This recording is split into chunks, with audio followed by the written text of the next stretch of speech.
The laughs, the quirkiness, and a bit odd. Call her. I left a message. I have some pride. Do you? No. But whatever you thought of him, everybody looked forward to him.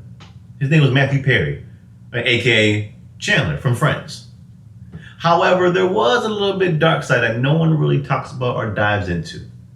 And if it wasn't handled earlier, he could be still alive today, in my opinion. Let's go over the opportunity that was basically taken away from him. Let's start all the way back in 1997, the middle of the Sega of Friends. Everybody knows Friends, especially in the 90s, early 2000s, and everybody was watching it. There was no, streams, DVRs, obviously, was only in tapes at that time. So you watched it like everybody else on cable, on certain channels, and there was reruns. However, in that year in 1997, Chandler got in a jet ski accident. Now, he survived, obviously, but it was a terrible accident. He was injured. He had to go through a couple of surgeries and all that. But he was still on demand. He was still Chandler to a lot of people's eyes, and he had to go back on set. So when you're on high demand and you need to go back to work, what do? You call the best doctor, see what he can give you, and you go back to work. This is no different than any other athlete or any other superstar in their field to go back to work. And he took opioids, the best type of opioids probably in that time frame, and it was Vicodin. And that's where I think all spiraled down to. See, when you're on that type of medication and then going back to work in a short notice, you don't have time to really assess yourself. So you take the pills and just go back to your normal day. It numbs the feeling, obviously, but it doesn't take care of the problem. Because as the show went on, 1997 and above, those pills kept racking up each show, each year.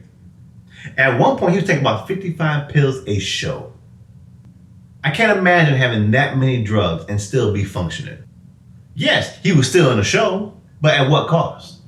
See, at one point, I don't know, Jennifer Aniston or Lisa Kudrow, they found themselves slurring his words and falling asleep during the middle of the set and all that.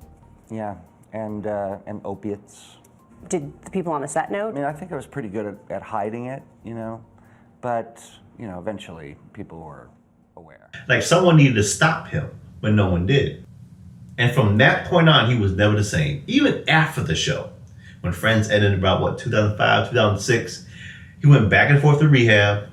He got all type of weight issues. He ballooned up and he dropped all the way down to 128 pounds. Several surgeries, including his stomach. He had a colon burst at one point. He was never the same functioning as a day-to-day basis. And it was very hard to watch him in the reunion. A cookie jar that had the clock on it, and I gave it to Lisa Kudrow because she, one point, looked at it and thought it was a real clock. Slurred words, trying to keep up with the people. He was one step below of just functioning with the others. Now, the only surprise is he made it this long. Think about 2006 all the way to 2023. What is that? I can't even do math. 17 years? 17 years you're battling your body about, just functioning, getting up every day, doing the normal stuff every day that we take for granted. And I'm not shocked that I think it was a drowning incident, and he wasn't functioning. He drowned in the pool because he couldn't, not because he couldn't swim, because he probably wasn't functioning. He probably would have got out there alive.